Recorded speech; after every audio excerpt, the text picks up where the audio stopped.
Hello everyone. हमने solutions और electrochemistry chapters ख़त्म किए।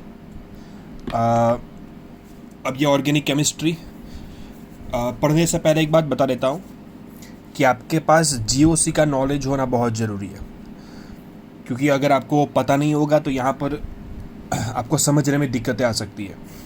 सो आई रिक्वेस्ट कि ये देखने से पहले अगर हो सके तो जिसका जीओसी क्लियर नहीं है वो एक बार फिर मेरे जीओसी के वीडियोस देख लें प्लीज़, ठीक है?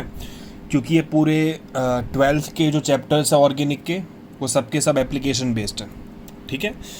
So let us start the first chapter of 12th standard, that is alkyl and aryl halide, that means halo alkanes and halo arenes, ठीक है?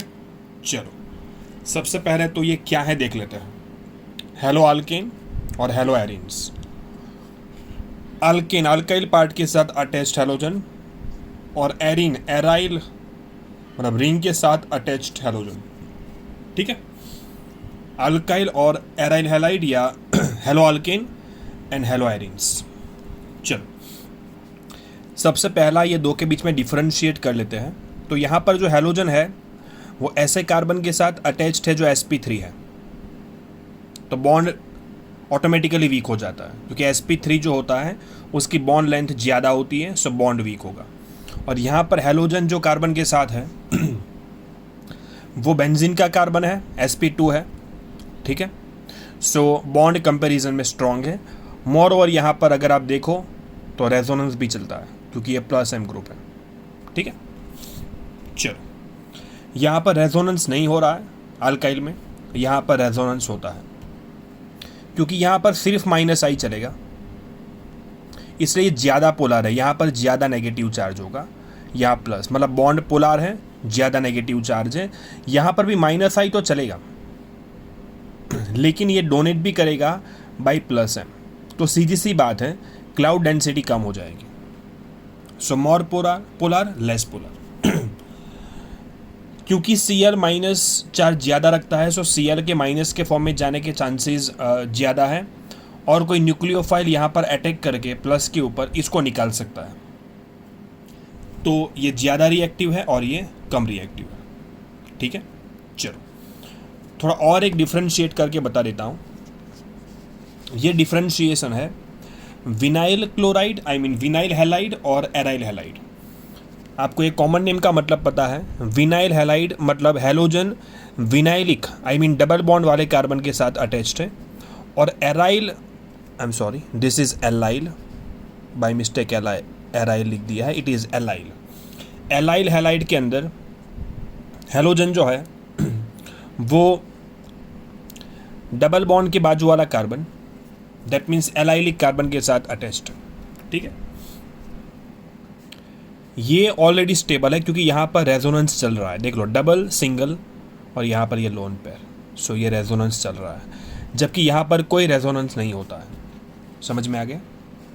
अगला जो है, क्योंकि रेजोनेंस होगा जो यहाँ पर भी हो रहा था, पोलैरिटी कम हो जाएगी। देखो लेस पोलर, क्योंकि ये -I बताता है और ये दे भी रहा है, तो इलेक्ट्रॉन आ रहे जा रहे, मतलब क्लाउड डेंसिटी डिलोकेलाइज हो रही है।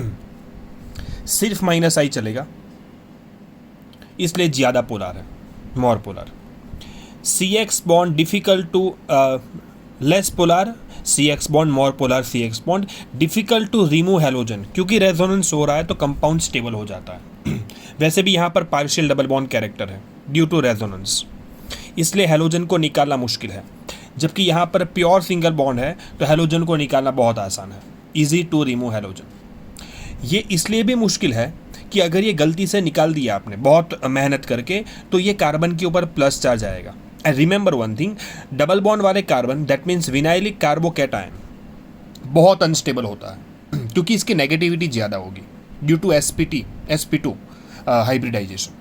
sp2 होगा तो S कैरेक्टर बढ़ जाएगा, और S कैरेक्टर बढ़ेगा तो नेगेटिविटी बढ़ेगी। जबकि यहाँ पर जो है, अगर इसने हेलोजन निकाल दिया तो हेलोजन निकालने के बाद ये स्टेबल हो जाएगा, क्योंकि अभी रेजोनेंस चालू हो रहा है। देखो डबल सिंगल और प्लस, तो इसको तो निकालने का फ़ायदा मिल गया, तो ये तो बहुत ईजिली निकालेगा। जो नॉर्मल होगा उससे भी इजीली निकालेगा। ये बेसिक डिफरेंसेस पता होने चाहिए जब कोई भी कंपाउंड में लिख रहा हूँ या फिर आपके सामने आ रहा है, तो ये बेसिक प्रॉपर्टीज़ हमारे दिमाग में आनी चाहिए।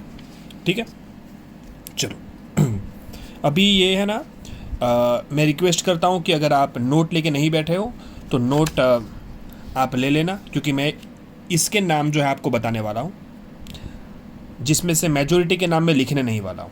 ठीक है, सो मैं बोलूँगा, आप लिखते जाना। ये नॉमेनक्लेचर के लिए मैंने कंपाउंड लिखा है। इसका नाम है क्लोरोइथेन, बहुत आसान है, क्लोरोइथेन या यूपैक हो गया। और इसका दूसरा नाम है इथाइल क्लोराइड, ये इथाइल ग्रुप है ना, सो इथाइल क्लोराइड। ठीक है, एक ही कार्बन पे दो हैलोजन होता है, एक ही कार्बन पे दो हैलोजन होता है, उसको जेमिनल डाइहैलाइड बोलता है। जेमिनल कॉमन सिस्टम है, जेमिनल डाइहैलाइड, ये जेमिनल है। इसका नाम तो सिंपल है, 1,1 डाइक्लोरोइथेन। ठीक है, एडजेसेंट मतलब बाजू बाजू वाले दो कार्बन पे हैलोजन होता है, उसको विसिनल डाइहैलाइड बोलता है। विसिनल, यहाँ पर दो हैलोजन बाजू बाजू में है, Br, सो इसका नाम हो जाएगा 1,2 डाइब्रोमोइथेन। ठीक है, चलो अब ये देखो, ये डबल बॉन्ड वाले कार्बन के ऊपर है, मतलब ये विनाइलिक ही हो गया। ठीक है ना, विनाइलिक हैलोजन है ये। इसका नाम हो जाएगा, ये 1 नंबर देंगे, ये 2 देंगे, और फिर पूरा चक्कर घूमेंगे। सो क्लोरोसाइक्लोहेक्सिन नाम लिख देना आप, क्लोरोसाइक्लोहेक्सिन। ये विनाइलिक टाइप का हैलोजन है। ये डबल बॉन्ड के बाजू वाले कार्बन पे हैलोजन, सो एलाइलिक हैलोजन है ये। ये एलाइलिक कार्बन के ऊपर क्लोरीन है। डबल बॉन्ड की प्रायोरिटी ज़्यादा होती है, सो हम इसको 1 नंबर देंगे, 1, 2, 3, 4, 5 और 6। सो इसका नाम हो जाएगा क्या, 3 क्लोरोसाइक्लोहेक्सिन। ठीक है, 3 क्लोरोसाइक्लोहेक्सिन। चलो अब ये जो नाम है ना, ये NCERT के अंदर भी एक्सरसाइज के अंदर दिया है। ठीक है, ये कार्बन के साथ Cl और 3 CCl3, सो C ब्रैकेट में CCl3 होल थ्राइस NCl। ठीक है, सो लॉन्ग चेन बनाए तो ये 3 कार्बन की लॉन्ग चेन बन जाएगी। चलो, ये कार्बन के पास 3 हैलोजन, इसके पास 3 हैलोजन, इसके पास क्लोरीन, 1 क्लोरीन, और ये ग्रुप जो है इसका नाम हो जाएगा ट्राइक्लोरोमिथाइल। ट्राइक्लोरोमिथाइल। तो पहले इसकी बात कर लेता हूँ ध्यान से। 1,1,1 ये तीनों हैलोजन क्लोरीन 1 के ऊपर है, सो 1,1,1, फिर ये क्लोरीन 2 पे, और 3,3,3, 3, 3, 6 और एक 7। मैं रिपीट करता हूँ, 1,1,1, 2, 3,3,3, हेप्टाक्लोरो, इनका हिसाब हो गया सातों का। अब ये 2 के ब्रैकेट में ट्राइक्लोरोमिथाइल, ट्राइक्लोरोमिथाइल इसका हिसाब भी हो गया, बाकी बचे 3 कार्बन प्रोपेन। सो पूरा नाम मैं रिपीट कर रहा हूँ एक साथ, 1,1,1, 2, 3,3,3, हेप्टाक्लोरो, 2 इन द ब्रैकेट ट्राइक्लोरोमिथाइल प्रोपेन। ठीक है, चलो अगला, डबल बॉन्ड की प्रायोरिटी ज़्यादा, ऐसे आगे बढ़ेंगे, 1, 2, 3, 4, 5 एंड 6। 2 हैलोजन है तो लिखना है अल्फ़ाबेटिकल ऑर्डर में। ठीक है, चलो, सो पहले आएगा ब्रोमीन, सो 1 bromo 6 chloro cyclohexene, 1 bromo 6 chloro cyclohexene. Okay, next aryl halide आपके सामने आ रहा है, और इसका नाम है क्लोरो बेंजीन। ठीक है, चलो नेक्स्ट जो आपके सामने है वो भी सिंपल है, जिसका नाम है ऑर्थो डाइक्लोरोबेंजीन, या तो फिर 1,2 डाइक्लोरोबेंजीन, ऑर्थो डाइक्लोरोबेंजीन या फिर 1,2 डाइक्लोरोबेंजीन। नेक्स्ट ये कंपाउंड, ये जो ग्रुप आप देख रहे हो ना, नोमेनक्लेचर में बात की होगी, 11th में। इसका नाम बेंजाइल ग्रुप है। सो इसका बहुत पॉपुलर नाम है बेंजाइल क्लोराइड। बेंजाइल क्लोराइड, इसका बेंजाइल, मैं ग्रुप का नाम यहाँ पर लिख देता हूँ, बेंजाइल, BENZYL, बेंजाइल। ये ग्रुप है ना जो बेंजीन के ऊपर CH, इसका नाम है बेंजाइल बेंजाल।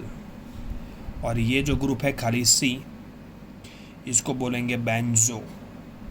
ठीक है, सो नाम हो जाएगा बेंजाइल क्लोराइड, बेंजाल डाइक्लोराइड और benzo trichloride. Benzyl chloride, benzal dichloride, benzo trichloride. समझ में आ गया?